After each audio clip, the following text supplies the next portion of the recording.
बिहार में लग सकता है वीकेंड लॉकडाउन। लगातार 2 दिन मैराथन बैठक के बाद सीएम नीतीश कुमार थोड़ी देर में लेंगे फैसला। शुक्र शनि रवि को हो सकती है पूर्ण पाबंदी।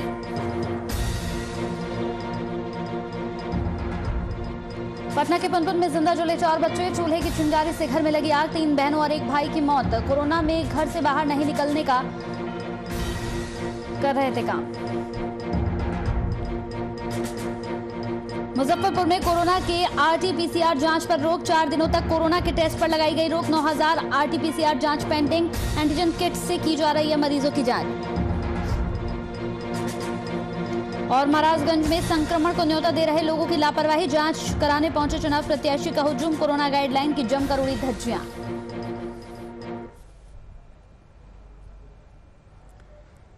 नमस्कार, वीआईपी न्यूज में आपका स्वागत है। आपके साथ हाजिर हूं मैं कंचन। देश में कोरोना का ग्राफ लगातार बढ़ता जा रहा है। ऐसे में कोरोना संक्रमितों से होने वाले मौतों में भी इजाफा हो रहा है। ऐसे में नीतीश सरकार ने 1 मई से 18 साल के ऊपर के लोगों को मुफ्त में कोरोना टीका लगाने का फैसला लिया है।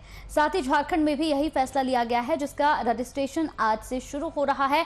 साथ ही आपको बताते चले कि टीकाकरण को लेकर रजिस्ट्रेशन शुरू हो गए हैं। अब युवाओं की बारी है।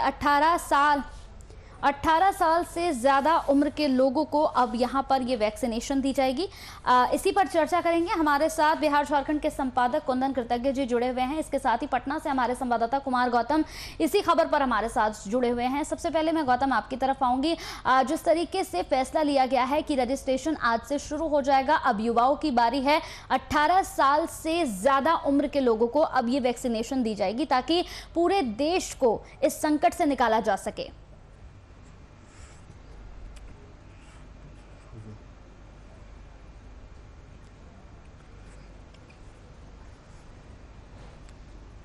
बिल्कुल, आपने ठीक कहा, लेकिन इसमें भी अभी कुछ तकनीकी चीज़ें हैं जिसको लेकर के संशय की स्थिति है, क्योंकि अभी भी जो गाइडलाइन है राज्य सरकार वो अभी तक जारी नहीं किए गए हैं।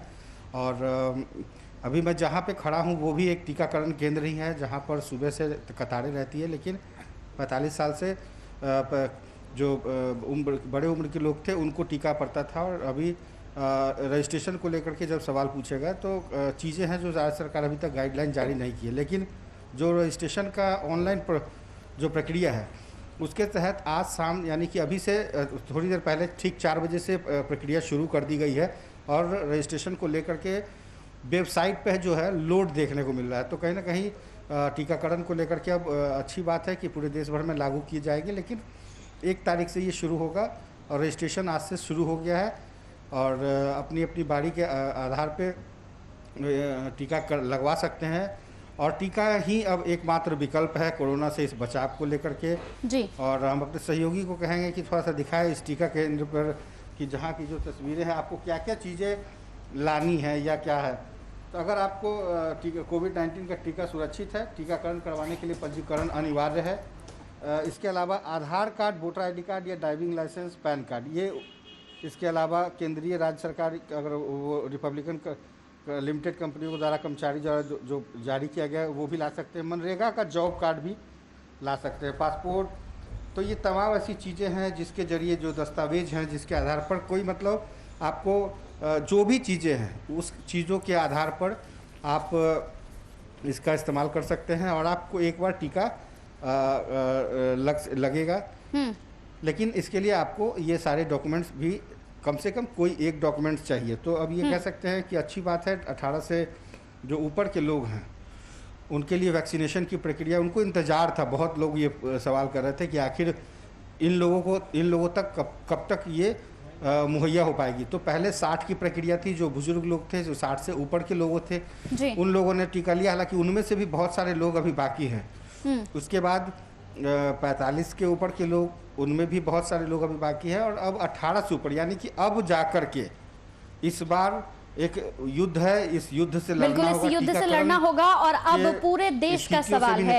यहाँ पर गौतम, पूरे देश को इससे निकालने के लिए तमाम तरीके के प्रयास किए जा रहे हैं। मैं कुंदन जी से अब सवाल पूछना चाहूंगी। कुंदन जी, किस तरीके का लोगों के अंदर इसे लेकर देखा जा रहा है, क्योंकि लगातार रजिस्ट्रेशन खोल दिए गए हैं। अब 18 साल से ज्यादा उम्र के लोगों को ये वैक्सीनेशन दी जाएगी ताकि पूरे देश को इस संकट से निकाला जा सके।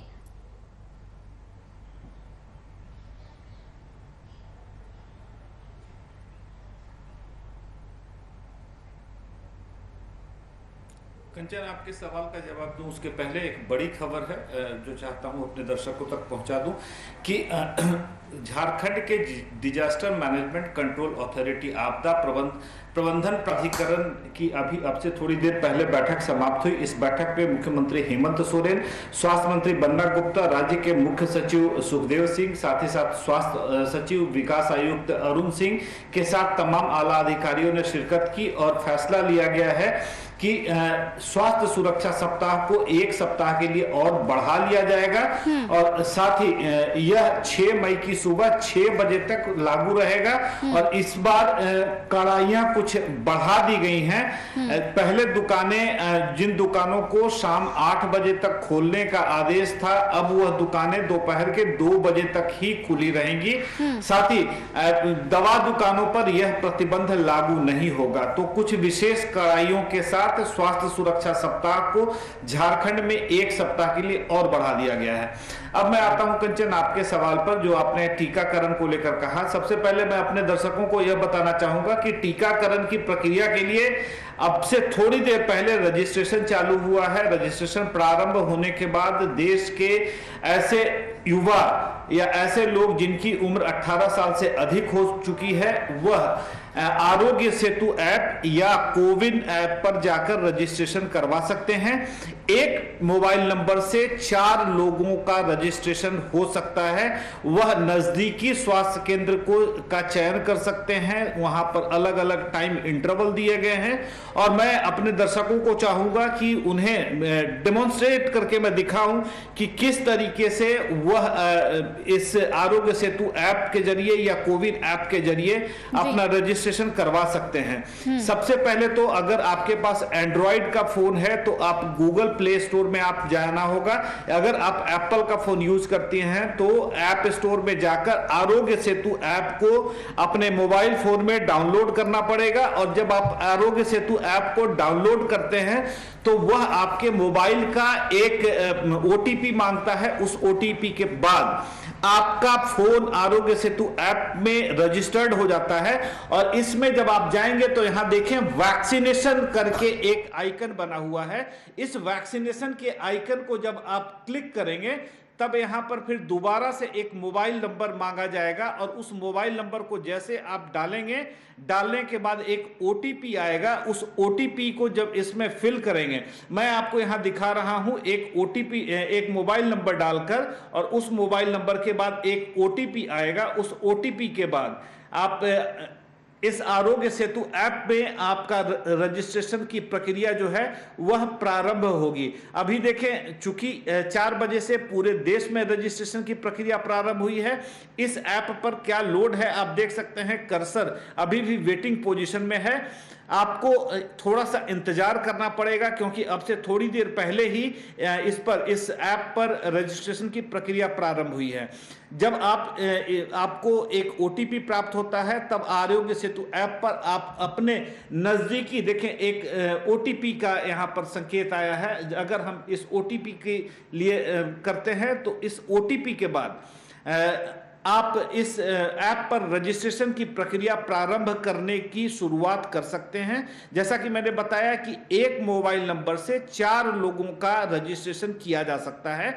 तो जाहिर सी बात है, इन परिस्थितियों में कोई भी व्यक्ति जिसकी उम्र 18 वर्ष से अधिक हो चुकी है, और जैसा कि हमारे पटना के सहयोगी कुमार गौतम बता रहे थे, उन्हें अपना वह डिटेल डालना पड़ेगा। आधार कार्ड की बात कर लें, पासपोर्ट की बात कर लें, तमाम जो आपके अपने व्यक्तिगत पहचान पत्र होते हैं या वोटर आईडी कार्ड को उसका नंबर डालना होगा। और जब उस नंबर के जरिए आप एक अपॉइंटमेंट फिक्स करते हैं 1 मई के बाद नजदीकी स्वास्थ्य केंद्र में, यहां भी 2 ऑप्शन आपको मिलेंगे।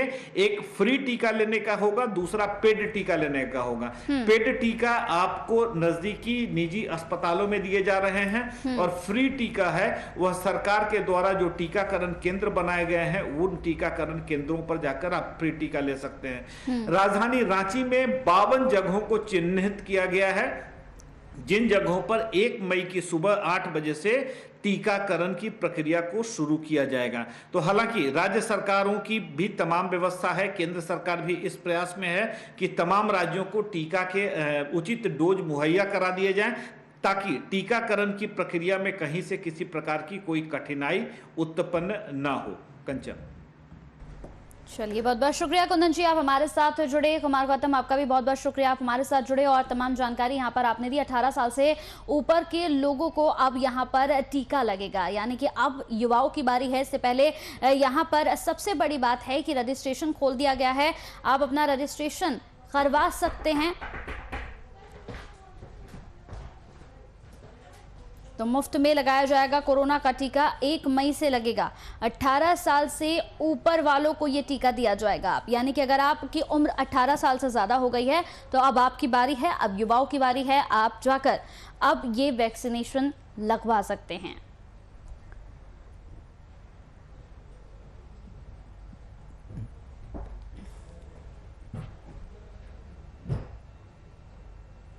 चलिए, खबरों में बढ़ते आगे। कोरोना का प्रकोप लगातार जारी है और कोरोना संक्रमित मरीजों की संख्या में लगातार इजाफा हो रहा है, जिसकी वजह से काफी जिलों में अस्पताल की कमी भी देखने को मिल रही है।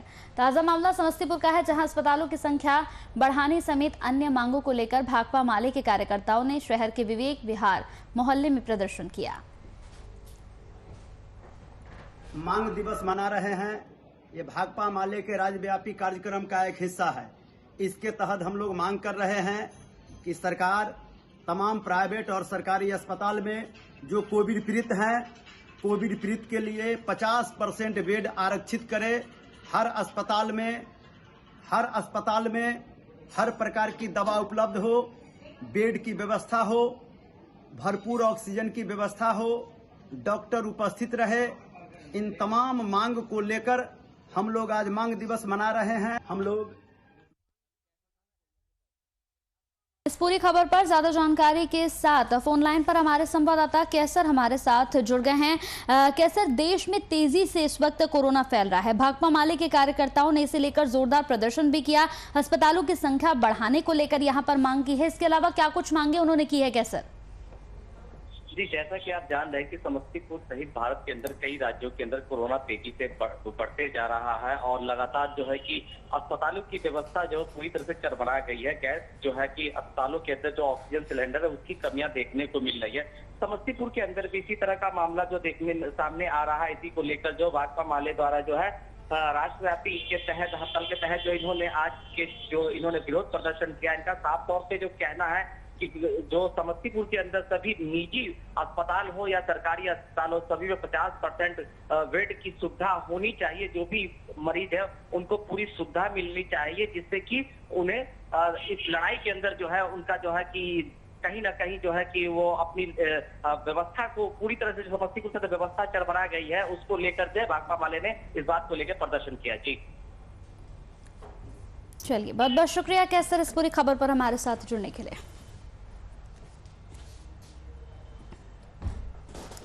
मुजफ्फरपुर जिले में 4 दिनों तक कोरोना के आरटीपीसीआर जांच पर रोक लग गई है। इस दौरान किसी भी केंद्र पर आरटीपीसीआर जांच के सैंपल नहीं लिए जा रहे हैं। वहीं इस संबंध में civil surgeon doctor Surendra Kumar Chaudhary ने बताया कि जिले में करीब 9000 आरटीपीसीआर जांच पेंडिंग है, जिसकी जांच अभी होनी है। फिलहाल मरीजों की जांच एंटीजन किट से की जा रही है। ऐसा बिल्कुल नहीं है, जिसकी आवश्यकता है वो कराई जा रही है। कुछ पहले से कुछ दिनों के पेंडिंग थे, 2-3 दिन लग रहे थे। इसको हम लोग स्ट्रीमलाइन कर रहे हैं कि 24 घंटे में आरटीपीसीआर की जांच का रिपोर्ट सभी को मिल जाए। इसको लेकर के आरटीपीसीआर को जो पहले से जो पेंडेंसी है उसको हम लोग पूरा कर रहे हैं और जैसे ही ये क्लियर हो जाएगा तो हम लोग 24 घंटे में आरटीपीसीआर जांच की रिपोर्ट देने का हम लोगों ने लक्ष्य रखा है, ताकि आरटीपीसीआर जांच के आधार पर जिसको अपना इलाज कराना हो उसको समय से, निश्चित रूप से समय से उसको रिपोर्ट मिल। जिला में एक ही जगह है जो मेडिकल कॉलेज में होता है आरटीपीसीआर टेस्ट, वहाँ पे 5000 सैंपल पेंडिंग में है, इसलिए 5 दिन के लिए बंद कर दिया गया। उसको क्लियर करके उसके बाद टेस्ट किया जाएगा। सैंपल मरीजों को आरटीपीसीआर करवाना हो क्या करेंगे? उनको इंतजार करना पड़ेगा 5 दिन के लिए। कौन सा टेस्ट हो रहा है? अभी रैपिड एंटीजन टेस्ट हो रहा है।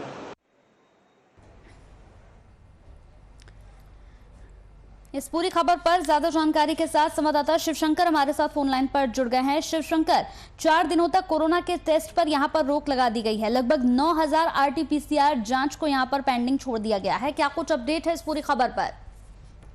मैं बता दूं कि यहाँ मुजफ्फरपुर में आरटीपीसीआर जांच में रोक लगा दी है 5 दिनों के लिए, जबकि 9000 पुल से बैच चल रही है। 9000 किट जो है पहले से यहाँ मेडिकल कॉलेज में उपस्थित है और फिलहाल मेडिकल कॉलेज से लेकर सब जगह बंद कर दी गई है।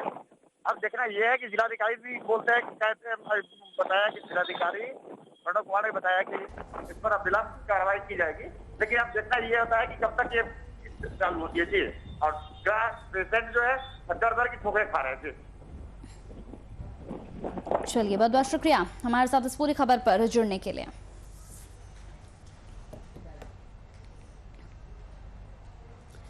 तो कोरोना के इस संकट की घड़ी में जहां मरीजों की परेशानियां बढ़ रही हैं, तो वहीं मरीजों के परिजनों की भी परेशानी कम नहीं हो रही है। विकासशील इंसान पार्टी ने अपनी पार्टी सुप्रीमो मुकेश सैनी के ऐलान पर अस्पताल के बाहर मरीजों के परिजनों के लिए मुफ्त शाकाहारी और मांसाहारी खाने की व्यवस्था करने का ऐलान किया है।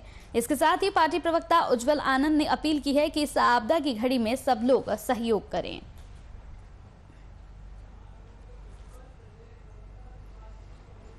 माननीय मंत्री पशु एवं मत्स्य संसाधन विभाग श्री मुकेश सहनी जी, सह विकासशील इंसान पार्टी के राष्ट्रीय अध्यक्ष सनम अल्लाह मुकेश सहनी जी के निर्देशानुसार आज हम लोग NMCH में खाना वितरण कर रहे हैं। उनके द्वारा यह निर्देश हुआ है कि पटना के सभी सरकारी अस्पतालों में जो कोविड पीड़ित हैं उनको एवं उनके परिजनों को माछ भात, जो शाकाहारी है उनको शाकाहारी खाना उपलब्ध कराया जाएगा। उनको खाने के लिए कहीं भटकने की जरूरत नहीं है। मुजफ्फरपुर में दिन प्रतिदिन कोरोना से स्थिति गंभीर होती जा रही है। ऐसे में कोरोना संक्रमित मरीजों को सबसे ज्यादा जरूरी वेंटिलेटर और ऑक्सीजन की है। जिले के सदर अस्पताल में 5 वेंटिलेटर हैं, लेकिन टेक्नीशियन के अभाव में एक भी वेंटिलेटर काम नहीं कर रही है। ऐसे में संक्रमित मरीजों को परेशानियों का सामना करना पड़ रहा है। बता दें कि कोरोना से मुजफ्फरपुर में प्रतिदिन 1 दर्जन से ज्यादा लोगों की मौतें हो रही हैं।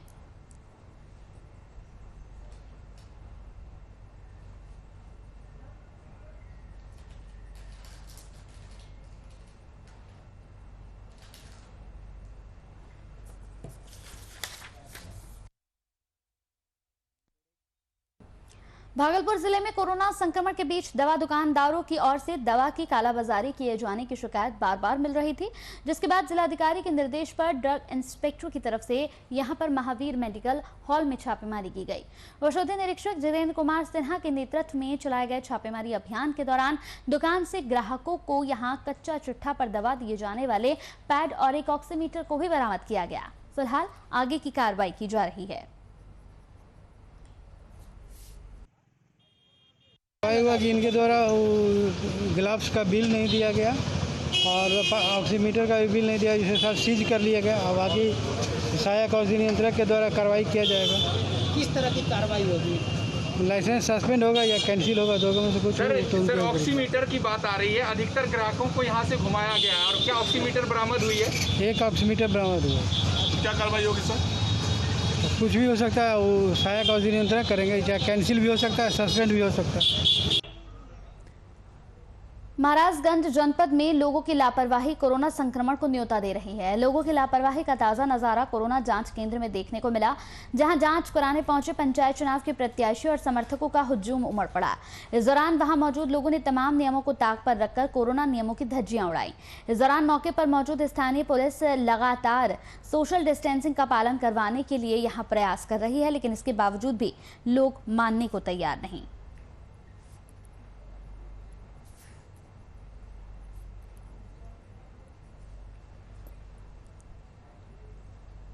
भागलपुर में अपराधी को बमबारी करना महंगा पड़ गया। अपराध के कारण जिंदगी और मौत के बीच वो जूझ रहा है। दरअसल बरारी थाना क्षेत्र के बड़गाछ चौक के पास नशे में धुत कुख्यात अपराधी अभय यादव ने अपने सहयोगियों के साथ एक व्यक्ति के घर पर बमबारी की घटना को दिन दहाड़े अंजाम दिया, जिसके बाद यहां स्थानीय लोगों ने आरोपी की जमकर पिटाई की। वही घटना की सूचना मिलते ही बरारी पुलिस मौके पर पहुंची और गंभीर रूप से जख्मी आरोपी को गिरफ्तार कर इलाज के लिए मायागंज अस्पताल में भर्ती कराया।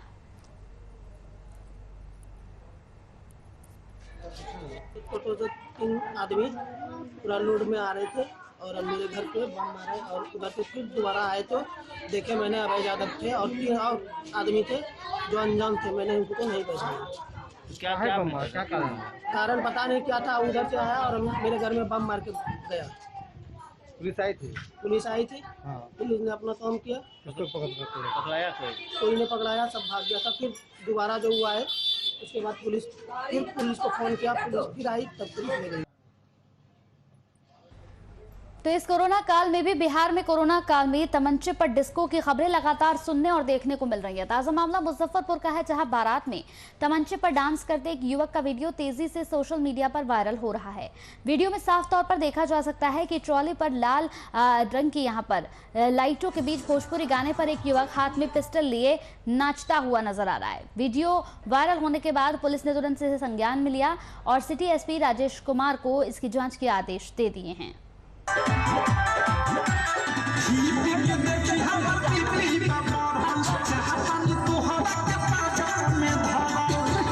एक वीडियो सोशल मीडिया पे वायरल हुई है, वो हम लोगों के संज्ञान में आया है।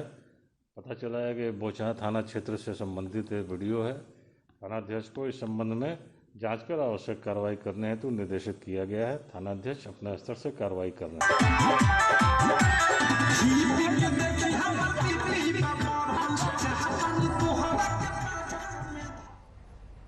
तो फिरोजाबाद के सुभाष तिराहे पर बुजुर्ग की मौत से हड़कंप मच गया। बता दें कि परिजनों का कहना है कि 70 साल के रणवीर सिंह को बीमारी के चलते सरकारी ट्रामा सेंटर लाया गया, जहां स्टाफ ने ऑक्सीजन की कमी बताकर दूसरे अस्पताल में इलाज करने को कहा, जिसके चलते दूसरे अस्पताल ले जाते समय रास्ते में ही उन्होंने दम तोड़ दिया।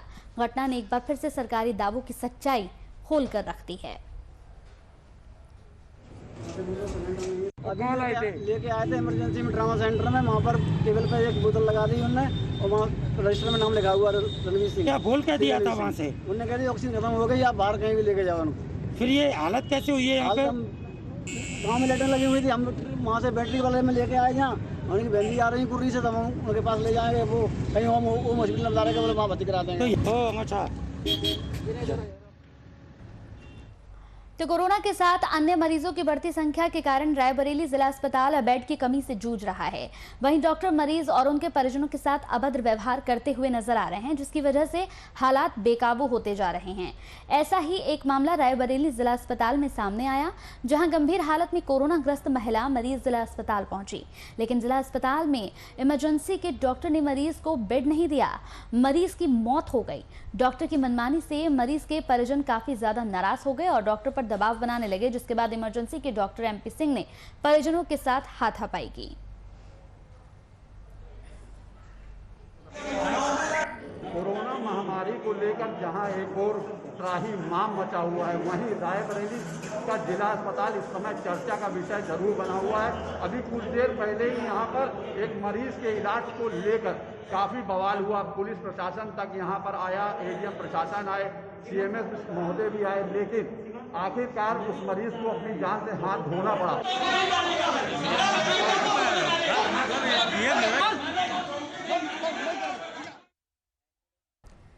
तो यूपी के मिर्जापुर नगर में एक दिल दहला देने वाली घटना सामने आई है। मामला शहर कोतवाली क्षेत्र के छोटी गुदरी का है, जहां आधी रात को एक मकान धराशायी हो गया, जिसमें एक ही परिवार के 5 लोग दब गए और उनकी मौत हो गई।